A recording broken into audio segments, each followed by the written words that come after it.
అందరికీ నా ప్రత్యేకమైన శుభములు. మీరు, మీ కుటుంబాలు, మీరు చేస్తున్న ఉద్యోగాలు, వ్యాపారాలు, వ్యవహారాలు, దేవుని సేవలు చక్కగా కొనసాగుతున్నాయని నేను భావిస్తున్నాను. దేవునిగా సేవించినప్పుడు దేవుడు ఎప్పుడూ కూడా తన ప్రజల పక్షంగా అద్భుతాలను చేస్తూనే ఉంటాడు. కొన్నిసార్లు మనం దేవుని చిత్తమును గ్రహించకపోయినప్పటికీ అవ్యాజమైన దేవుని ప్రేమ మనలను స్పృశిస్తూనే ఉంటుంది. మనమేదో తెలివి తక్కువ పని, తెలివి తక్కువ మాటలు మాట్లాడామని దేవుడు తన సన్నిధిని ఉపసంహరించుకోకుండా మనకు ఉపకారం చేస్తూనే మన ఉద్దేశ్యములను దేవునికి అనుగుణముగా మార్చే ప్రయత్నం చేస్తూ ఉంటాడు. ఈ సంగతిని గుర్తించి మనందరం కూడా భక్తి సూత్రాలతోనే జరిగించుకోవాలి. అలాగే అందరూ ఉన్నారని నేను భావిస్తున్నాను. ఈరోజు భక్తుడైన యెషయా ఆనాటి కాలంలో ఉన్న పరిస్థితులను ఉద్దేశించి మాట్లాడిన ఓ మాటను మీకు చదివి వినిపిస్తాను. క్రీస్తు పూర్వం 7వ శతాబ్దంలో ప్రజల ఆధ్యాత్మిక పరిస్థితి ఏ విధంగా ఉన్నదో భక్తుడైనటువంటి యెషయా అద్భుతంగా తెలియజేశాడు. రాజవంశానికి చెందినవాడు, బాగా చదువుకున్నవాడు, మేధావి. అద్భుతంగా దేవుని దర్శనాన్ని చూచి తన దోషములను ఒప్పుకుని దేవుని అనుసరించిన ఘనపాటి ఈ విధంగా ఆనాటి కాల పరిస్థితులను అభివర్ణించాడు. చాలా సంగతులు ప్రస్తావించాడు, కానీ వాటన్నిటినీ బోధించటానికి సమయం లేదు, వినటానికి మీకు సమయం లేదు కదా. అందుకని మనకున్న సమయ పరిధిలోనే కొన్ని సంగతులను మనం జ్ఞాపకం చేసుకోవాలి. యెషయా పుస్తకం 1వ అధ్యాయము 12వ వచనములో ఈ విధంగా ప్రస్తావించాడు. నా సన్నిధిని కనబడవలెనని మీరు వచ్చుచున్నారే, నా ఆవరణములను త్రొక్కుటకు మిమ్మును రమ్మన్నవాడెవడు. ఇక్కడ దేవుడు మాట్లాడే మాటను యెషయా మనకు తెలియజేశాడు అనుకోండి. ఇది దేవుని మాట. ఆ మాటను యెషయా మనకు అర్థమయ్యేటట్లుగా చెప్పాడు. ఎందుకలా అన్నాడు దేవుడు? నా సన్నిధిని కనబడవలెనని మీరు వస్తున్నారు, అసలు మిమ్మల్ని ఎవరు రమ్మన్నారు? ఇదేమిటండి, దేవుని సన్నిధికి రావటానికి ఆహ్వానాలు అక్కర్లేదు కదండి, ఎవరైనా రావచ్చు కదండి అంటే అది నిజమే.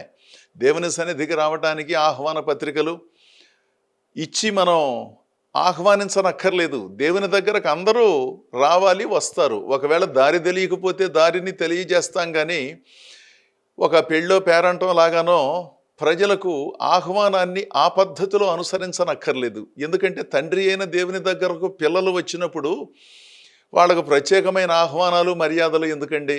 మీరైనా నేనైనా మన తండ్రి అయిన దేవుని దగ్గరకు వెళుతున్నాము. ఆ దేవుని ఆరాధించడానికి మీరు వెళ్ళే మందిరానికి మీరు, నేను వెళ్ళే మందిరానికి నేను వెళుతున్నాను.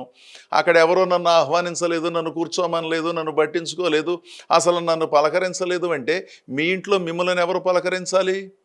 మీ తల్లిదండ్రుల దగ్గరకు మీరు వెళ్ళినప్పుడు, మీరు పుట్టి పెరిగిన ఇంటికి మీరు వెళ్ళినప్పుడు మీ తల్లిదండ్రులు మీరు వెళ్ళగానే లేచి నిలబడటం, ఆహ్వానం పలకటం, అనవసరమైన అతిథి మర్యాదలు చెయ్యరు కదా.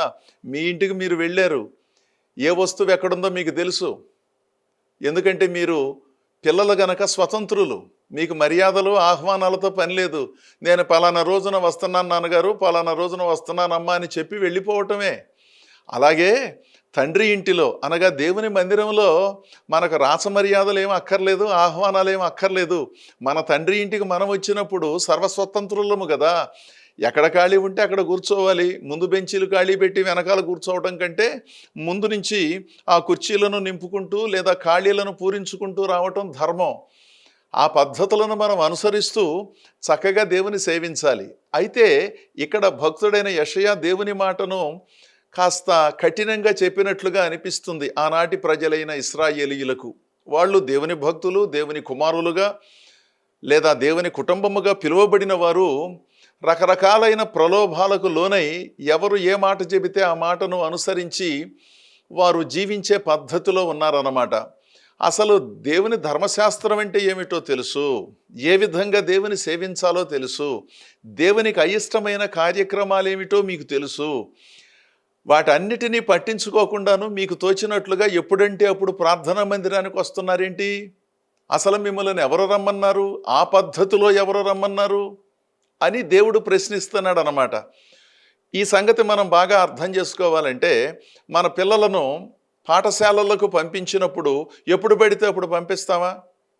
ఉపాధ్యాయులు ఎప్పుడు రమ్మంటే అప్పుడు వెళ్ళాలి. ఒకవేళ ఆ పాఠశాలకు కానీ ఆ విద్యాలయానికి కానీ సెలవు రోజులు ప్రకటించినప్పుడు వెళ్ళనక్కర్లేదు, సమయానికి వెళ్ళాలి. ఎప్పుడు పడితే అప్పుడు విద్యార్థుల తరగతిలోకి వెళ్ళారనుకోండి, అక్కడున్న ఉపాధ్యాయులు గద్దిస్తారు. ఎందుకు వచ్చారు మీరు, ఎవరు రమ్మన్నారు మిమ్మల్ని, ఎప్పుడు పడితే అప్పుడు రావటం ఏమిటి, ఎప్పుడు పడితే అప్పుడు పోవటం ఏమిటి, ఇది పద్ధతి కాదు అని గద్దిస్తారు. వెనకటి రోజుల్లో కాస్త ఎక్కువగా గద్దించేవారు, ఇప్పుడు కాస్త తక్కువగా గద్దిస్తున్నట్లున్నారు. ఎందుకంటే మనోభావాలు దెబ్బతింటున్నాయని, ప్రజలను గౌరవించాలనే ఉద్దేశంతో. ఆలస్యంగా రావటం తప్పు కాదు, పెద్దలను గౌరవించకపోవటం తప్పు కాదు, అసలు పద్ధతిగా జరిగించకపోవటం తప్పు కాదు. కానీ ఆలస్యంగా వచ్చారేమిటండి, మీరు పరీక్ష రాసినప్పుడు సరిగ్గా రాయట్లేదండి, వాళ్ళ దాంట్లో వీళ్ళ దాంట్లో చూసి రాస్తున్నారండి, చిన్న చిన్న చీటీలు పెట్టుకుని మీరు వచ్చారండి, ఇది తప్పండి అనటం మనోభావాలను దెబ్బతీసే ప్రక్రియగా మనం అభివర్ణించుకుని వాటి గురించి మనం చాలా ఎక్కువ మాట్లాడుకుంటున్నాం కదా. ఎంత విచిత్రమైన పరిస్థితులు ఎదుర్కొంటున్నామండి. తప్పు మాట్లాడటం తప్పు కాదు, కానీ అలా మాట్లాడుతున్నారేమిటయ్యా అనటం వాళ్ళ మనోభావాలను తీవ్రంగా దెబ్బతీస్తోందా. అప్పుడు మనం కూర్చుని వాళ్ళతో ఒక గంట సేపు 2 గంటల సేపు మాట్లాడి, నా ఉద్దేశ్యం అది కాదు, నీ భవిష్యత్తును దృష్టిలో ఉంచుకుని నేను అన్నాను, దయచేసి కోపం పెట్టుకోమాకు, నువ్వు ఎక్కడికో వెళ్ళిపోవాలని అనుకోమాకు అని సమాలోచన జరిగించి వారిని చల్లబరిచి వాళ్ళను కాపాడుకోవలసిన బాధ్యతను అనుసరించే ధోరణులు ఈ రోజుల్లో అధికమైపోతున్నాయి. ఎంత విచిత్రమైన ధోరణి అండి ఇది. ఎప్పుడు పడితే అప్పుడు రావటం తప్పు కాదు, ఎప్పుడు పడితే అప్పుడు వెళ్ళిపోవటం తప్పు కాదు, ఏ మాట పడితే ఆ మాట మాట్లాడటం తప్పు కాదు, అలా మాట్లాడారేమిటండి అనటం తప్పు. తీవ్రంగా వాళ్ళ మనోభావాలు దెబ్బతిన్నాయి. మరి వాళ్ళు ఎవరి గురించి అయితే మాట్లాడారో వాళ్ళ సంగతి ఏమిటి.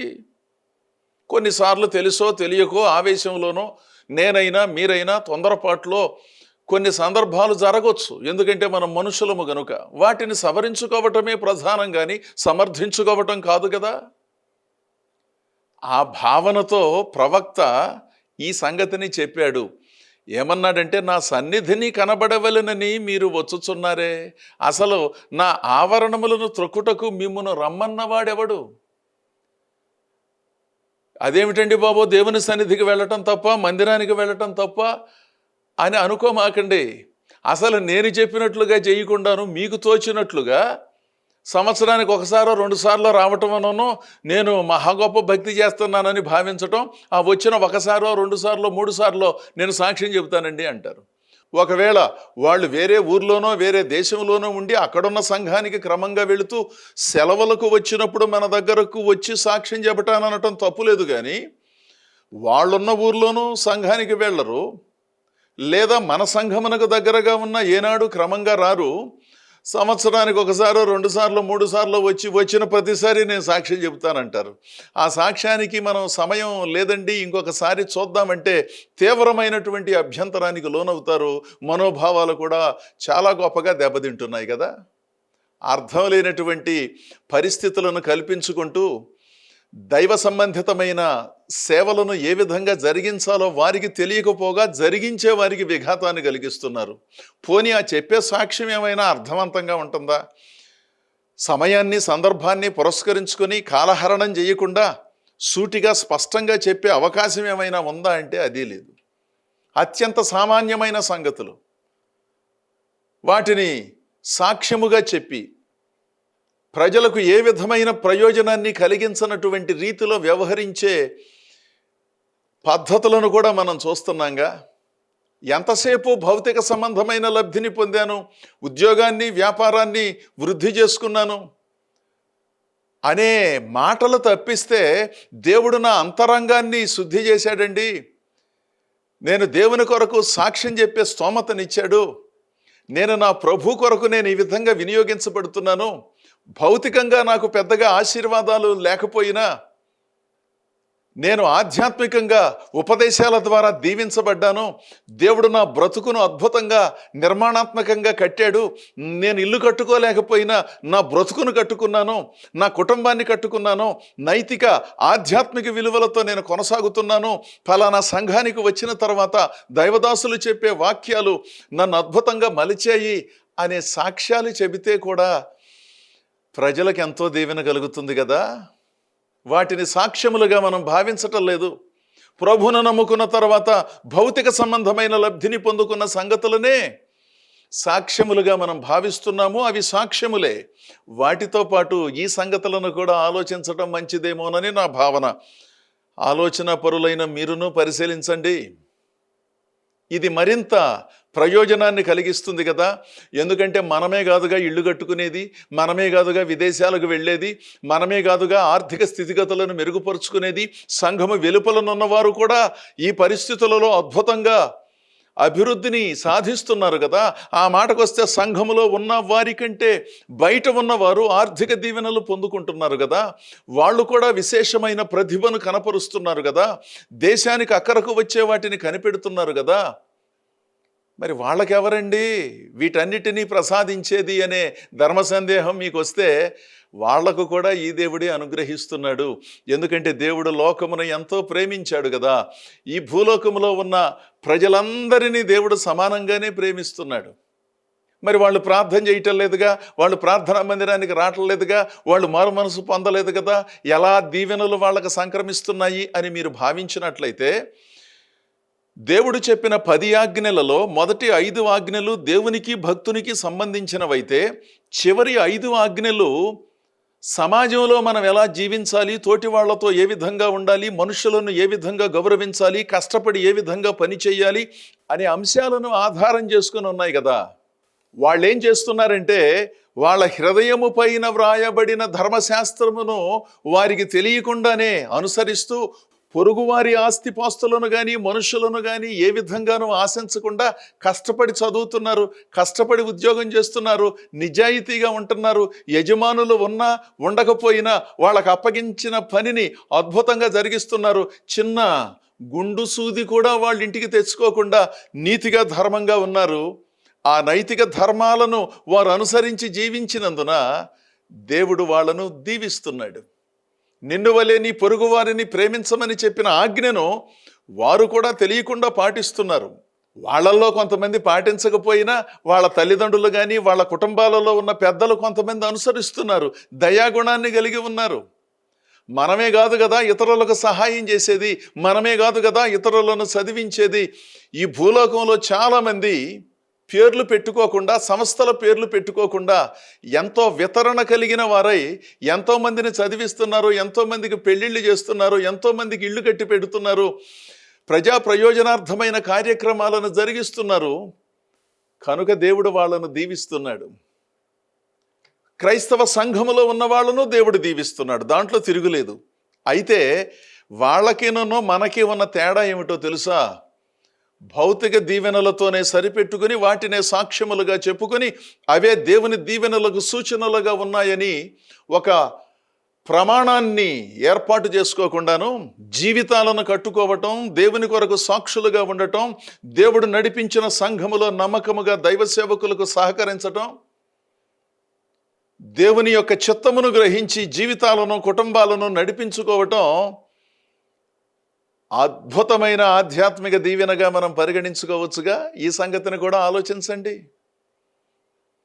నేను చెప్పినట్లుగా చెయ్యకుండాను, నా లేఖనములను పాటించకుండా, పట్టించుకోకుండా, ఎవరికి తోచినట్లుగా వాళ్ళు భక్తి చేస్తూ ఎప్పుడు పడితే అప్పుడు రావటం, ఎప్పుడు పడితే అప్పుడు పోవటం, ఎంతసేపు భౌతిక లబ్ధిని పొందుకోవటానికి మాత్రమే నా చుట్టూ తిరగటం, అవసరం వచ్చినప్పుడు మాత్రమే నా దగ్గరకు రావటం, ఆర్థిక అవసరత వచ్చినప్పుడు మాత్రమే నా దగ్గరకు రావటం, వీళ్ళ దగ్గరకు వెళితే నాకు ప్రయోజనం అనుకుంటే వాళ్ళ దగ్గరికి వెళ్ళటం, వాళ్ళతో ప్రయోజనము లేదు అనుకుంటే ఎవరికి తోచినట్లుగా వాళ్ళు జీవించటం, ఇలాంటి పద్ధతులతో మీరు జీవిస్తూ అసలు మీరెందుకు వచ్చినట్లు?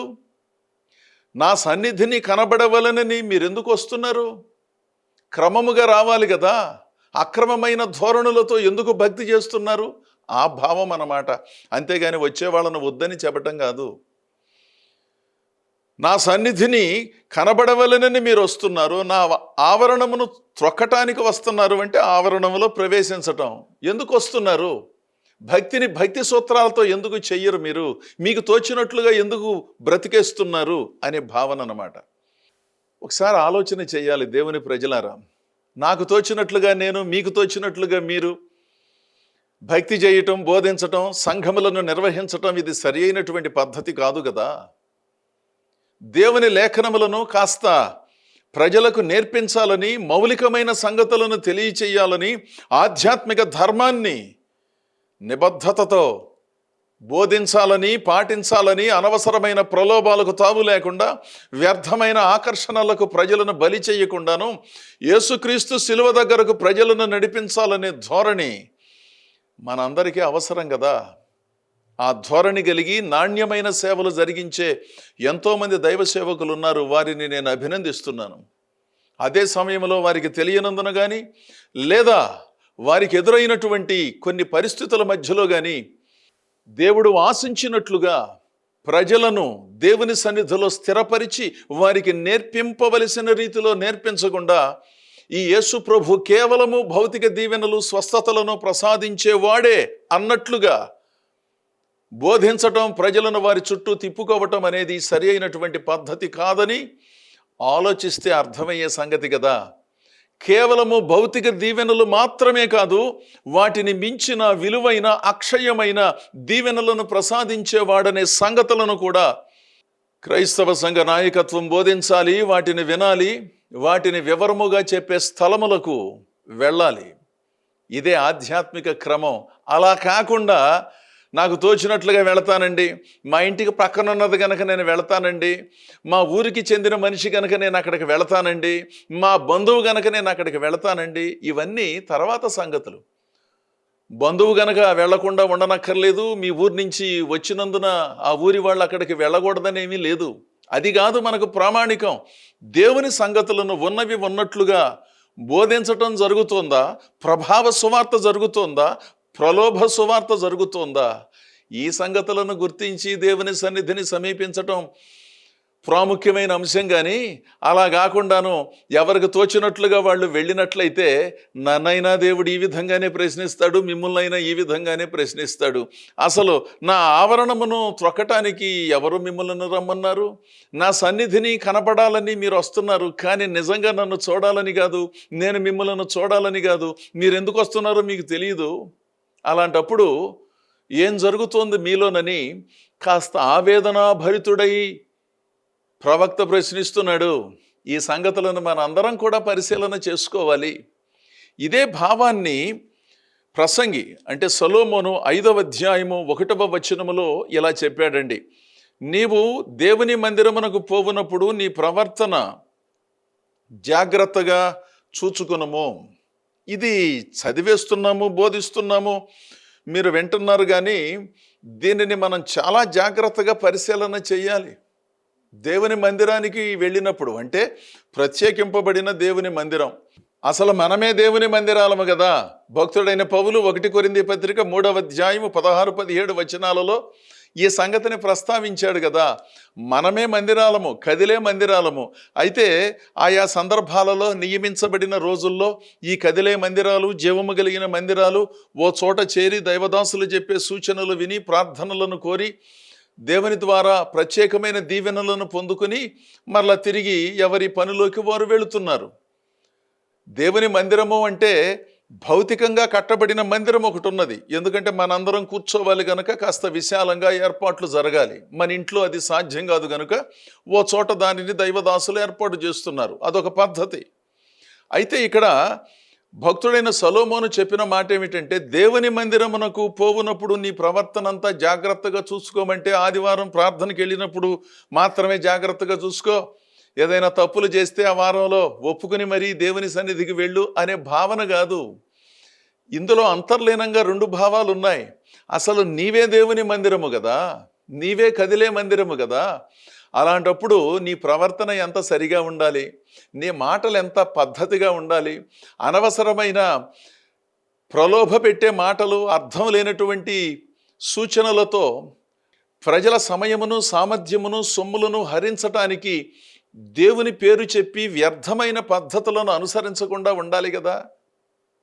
అసలు దేవుని మందిరానికి ఆదివారం వెళ్ళినప్పుడే కాదు కదా, ప్రతిరోజు కూడా దేవుని సన్నిధి నీలో ఉన్నది కదా. నీ ప్రవర్తనను సరిగా చూసుకోవలసిన అవసరత ఉంది కదా. ఇది ఎంతో ప్రాముఖ్యమైన సంగతి అండి. నాకైనా మీకైనా ఎవరికైనాను ఇవి అందరూ పాటించవలసిందే. దేవుని వాక్యాన్ని చెప్పేవారికి మినహాయింపు ఏమీ లేదు, వినేవాళ్ళకి మినహాయింపు లేదు. మనందరం ఒకే పడవలో ప్రయాణం చేస్తున్నాం. కాకపోతే కొంతమంది ముందు కూర్చున్నారు, కొంతమంది మధ్యలో కూర్చున్నారు, కొంతమంది వెనకాల కూర్చున్నారు. అందరూ వెళ్ళేది ఒకే చోటకి. అందరూ ఒకే పడవలో ప్రయాణం చేస్తూ ముందుకు పోయినప్పుడు అందరూ పరిశీలించుకోవలసిన అంశాలు ఉన్నాయి. మేము పరిశీలించుకోమండి, మేము అతీతులమండి, దేవుడు మాకు దర్శనాలు ఇచ్చాడండి, దేవుడు ప్రవచనాలు ఇచ్చాడండి. ఇవన్నీ మంచిదే, ఇచ్చిన మాట నిజం. అంటే దేవుడు ప్రవచనాలు దర్శనాలు ఇస్తే ఎలా పడితే అలా జీవించమని, బయటకు మాత్రం అద్భుతంగా కనబడుతూ అంతరంగంలో దైవ విరుద్ధమైన కార్యక్రమాలు జరిగించమనే దాని భావం. దేవుడు అంతరంగమును చూచేవాడు కదా, మనం బాహ్య రూపాన్ని చూస్తాం కదా. నన్ను మీరు చూస్తున్నారు, మిమ్మల్ని నేను చూడలేకపోయినప్పటికీ మీ ఆలోచన చొప్పున అంచనా వేయటం సహజంగా జరుగుతుంది. భౌతిక రూపాన్ని చూచి కాదు కదా దేవుడు దీవించేది. మనం ఏ బట్టలు ధరించామో, ఎంత హడావిడిని సృష్టిస్తున్నామో వీటిని బట్టి కాదు కదా. అంతరంగములో దేవుని కొరకు మనం ఏ విధంగా ఉన్నాం, నిజాయితీగా ఎలా ఆలోచన చేస్తున్నాం, ఏ పద్ధతిలో మన కుటుంబము మన పద్ధతులు సాగుతున్నాయి అనేది అది కదా ప్రాముఖ్యం. మన దగ్గరగా ఉన్నటువంటి వాళ్ళకు బాగా తెలుసు కదా. బయట ఉన్న వాళ్ళకి తెలియకపోయినా బాగా దగ్గరగా ఉన్న వాళ్ళకి తెలుసు కదా మన గురించి. నా గురించి తెలుసు, మీ గురించి తెలుసు కదా. వాళ్ళకే కొన్ని సంగతులు తెలిసినప్పుడు దేవునికి ఇంకా ఎన్ని సంగతులు తెలుసండి.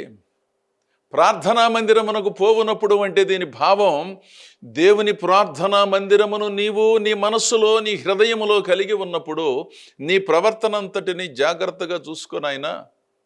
ఎలా పడితే అలా ఆలోచించటం, ఏది పడితే అది చేయటం, అదేమంటే దేవుడు నాతో చెప్పాడు అనటం, ఎవరేమనుకుంటే నాకేమిటండి నేను ఇలాగే కొనసాగుతానంటాం, అనేవాళ్ళు ఎప్పుడూ అంటారు కనుక నేను నా పద్ధతులను మార్చుకొని అనటం, అనేవాళ్ళు ఎప్పుడూ అనటం అంటే కొంతమంది ఉంటారేమో కానీ మేధావులు విఘ్నులు చెప్పిన సలహాలను పాటించకుండాను, విశ్లేషణను గ్రహించకుండా దేవుని సేవలో ఉన్నప్పుడు ఇలాంటివి రావటం సహజమనే ధోరణితో అన్నింటినీ మనం కొట్టివేయలేం కదా. భక్తి చేసే వాళ్ళకి ఇవన్నీ వస్తాయండి. భక్తి చేసే వాళ్ళని ప్రజలందరూ ఇబ్బంది పెడతారండి, వాళ్లకు తిరుగుబాటు చేస్తారండి. ఇవి నిజమే, ఇవి ఒక పార్శ్వం, ఇవి ఉన్నమాట నిజం. కానీ వాళ్ళు తిరుగుబాటు చేసేటట్టుగా వాళ్ళు మనలను వేలెత్తి చూపించే విధంగా ప్రవర్తించటం తప్పు కదా. ఎంతసేపు వాళ్ళనే తప్పు అందామా, ఎంతసేపు వాళ్లే మమ్మల్ని ఇలా అంటున్నారండి, గిట్టక అంటున్నారండి, అసూయపడి అంటున్నారండి అని సేవకులు కానీ విశ్వాసులు కానీ ఏకపక్షంగా ఆలోచన చేద్దామా? ఇతరులు వేలెత్తి చూపించటానికి అవకాశాన్ని కల్పించే ప్రవర్తనను, ఉపదేశ క్రమాన్ని సవరణ చేసుకోకుండా ఆ విధంగానే ఉండటం కూడా సరైనటువంటి పద్ధతి కాదేమో. మనం ఎలా ఉన్నప్పటికీ ప్రజలు ఏదో ఒక నెపంతో మన పైన మాటల దాడి చేసినప్పుడు వాటిని పట్టించుకోవలసిన అవసరం లేదు. కానీ నాణ్యమైన విమర్శలు వచ్చినప్పుడు, విశ్లేషణ వచ్చినప్పుడు కాస్త ఆలోచించటం ఎంతో ప్రాముఖ్యం. భార్యాభర్తలు ఇద్దరూ కలిసి మాట్లాడుకోవటం ఎంతో ప్రాముఖ్యం. ఎదిగి వచ్చిన పిల్లలకు నేర్పించటం కూడా అంతే ప్రాముఖ్యం. అలాంటివేమీ లేకుండాను, ఏమీ పట్టించుకోకుండాను నేను ఉన్నతంగా ఉన్నాను, నాకెవరో చెప్పనక్కర్లేదనే భావన ఏ మనిషిలోకి వచ్చినా, ఏ విశ్వాసిలోకి వచ్చినా, ఏ స్థాయిలో ఉన్న మనిషికి వచ్చినా అది సరి అయినటువంటి ఆలోచన విధానం కాదు. దీవెనలకు అవరోధాన్ని కలిగిస్తుంది. దీవెనలు అంటే భౌతిక దీవెనలే కాదుగా, ఆధ్యాత్మికంగా సమాధానంతో, నెమ్మదితో, ఆరోగ్యంతో, ఆనందంతో జీవించే ఆ జీవన విధానాన్ని కోల్పోకుండాను దేవుని సన్నిధిలో, దేవుని ఆవరణములో ఏ విధంగా ఉండాలో అలాగే ఉండాలి. దేవుని ఆవరణములో ఏ విధంగా సేవలు చేయాలో అలాగే దేవుని సేవకులు సేవలు చేయాలి. ఆ దేవుని ఆలయములో ఏ విధంగా ప్రవేశించాలో ఆ విధంగానే భక్తులు ప్రవేశించాలి. అప్పుడు దేవుని సన్నిధి మనకు అద్భుతంగా ఆవిష్కరించబడుతుంది. మన ప్రవర్తన ఫలము ద్వారా ఆధ్యాత్మిక సిరులను దేవుడు మన పక్షంగా పండిస్తాడు. తద్వారా ఎంతోమందికి ఆధ్యాత్మిక ఆకలిని తీర్చగలిగిన పోషకులమవుతాం. దేవుడు అలాంటి గొప్ప ఆలోచనలతో మనలను మరింతగా నడిపించాలని కోరుతూ మిమ్మలను, మీ కుటుంబములను, సంఘములను దీవించాలని ఆశిస్తూ ఈ నా మాటలు ముగిస్తున్నాను. దేవుడు మిమ్మలను దీవించునుగాక. ఆమేన్.